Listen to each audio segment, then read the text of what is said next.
We as Americans, we support freedom and democracy and the rights of all peoples. But as Gaza taught us in 2006, free elections by themselves do not make up a democracy.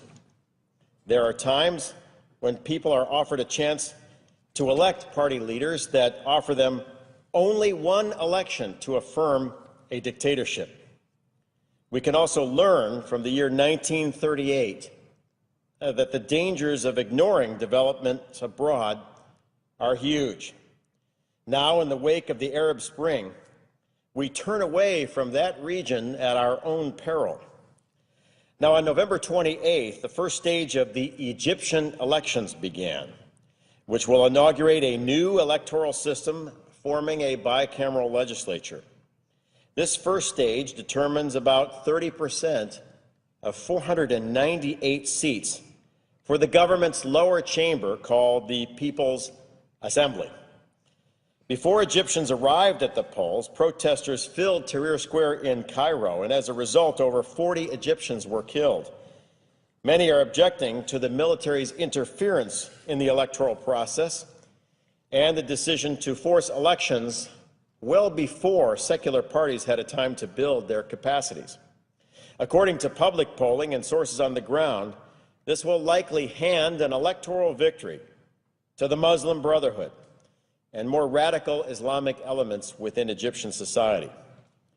Although elections will last until March of 2012, the prediction of a Muslim Brotherhood victory is already becoming a reality. Early data shows an alarming trend of Islamicist domination of the Egyptian parliament. On December 5th, the High Electoral Commission announced that leaders of the Freedom and Justice Party, that's the political arm of the Muslim Brotherhood, had received a plurality of 36% of the vote, while the secular Egyptian bloc had gained less than 12%.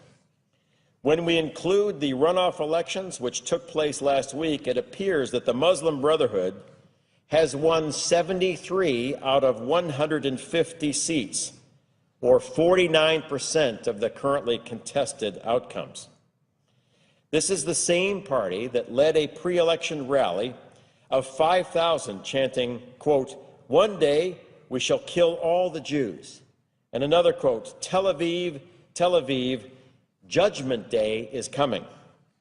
While many expected the Brotherhood to do well, there were other surprises.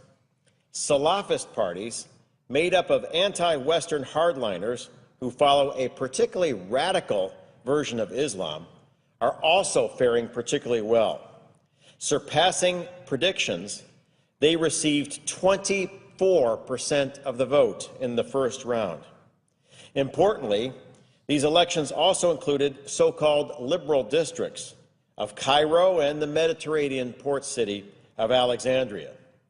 The weakness of liberal parties, namely their inability to reach out to voters effectively with a serious agenda, is now fully exposed.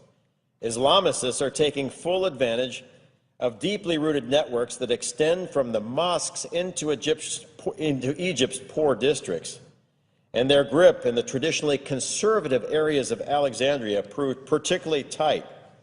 And these areas are also home to a majority of the Coptic Christian community.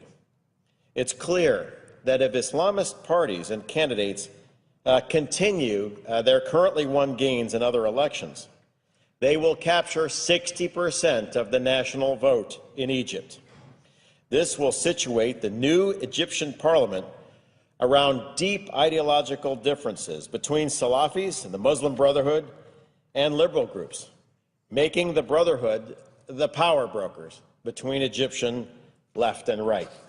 Now, what does this all mean? By January, the United States could face an Egypt defined by a hatred of Israel and many of the freedoms we hold dear: a freedom of expression, of women's rights, the right to practice any religion. This Egypt counts Iran as a friend and poses a threat to the Camp David peace accords, which have served as the cornerstone for Egypt's strategic position for 30 years. Do we expect that an Islamist-led Egypt will prevent weapons from arriving in the hands of Hamas? Will an Islamist-led Egypt help preserve a free South Sudan? Will an Islamist-led Egypt act to protect Coptic Christians, who make up about 10% of Egypt? Or will we see continued violences, like we saw on October 9th in Mesopro, which killed 27 civilians and injured hundreds? Will an Islamist-led Egypt do what we expect with more than $1 billion of U.S. foreign assistance? Will they continue to share intelligence and to work against terrorism?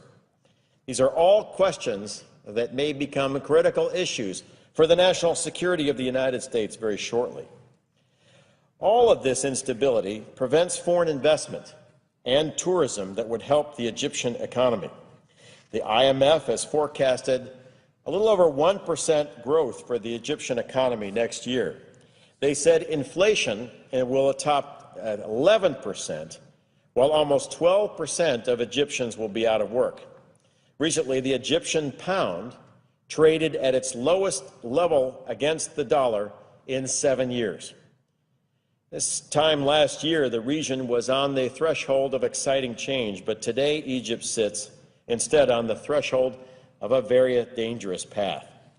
The United States, and especially our State Department in particular, should do what it can to keep Egypt attached to peace and good relations with the West. The United States is now on the verge of a historic defeat and reversal of American interests in Egypt. Currently, if there is an Obama administration plan for handling a new Islamist Egypt that rejects peace with Israel and allies with Iran, I don't know it. And I don't know if anyone does. We must keep our finger on the pulse of this process. Liberal voices in Egypt must work to preserve the democratic goals of the January Revolution. Recently, I had the privilege of meeting some of Egypt's best and brightest young liberal leaders. They'd like to build a free Egypt that respects women's rights and religious minorities and the rule of law. I was encouraged in meeting with them, but only hope that the coming election is not like a 1930s election in Germany, where people in Egypt are given one choice: to affirm a dictatorship, and then that is the end. If a radical Islamic government rises in Egypt, one that disavows the Camp David peace accords and no longer acts as a stable strategic partner in the Middle East, then we will look back on the recent election in Egypt and its successors in December and January as the turning point for a historic reversal of the United States. My hope is that the State Department watches this very carefully. My hope is that we have a plan to make sure this critical country stays within the U.S. orbit. But my fear is, given the recent elections in Egypt, we have already lost quite a bit of ground. And if current trends continue, then by the middle of next year, we will have a Muslim Brotherhood government in command of the Suez Canal, in charge of Cairo, the second center of learning in the Arab world, along the border of our Israeli allies, friendly to Hamas, friendly to Iran, and hostile to Europe and the United States. And my hope is, over the holidays, we work very hard and diligently with our allies, and especially liberal forces in Egypt, to make sure that that reversal doesn't happen. And with that, Mr. President, I yield back.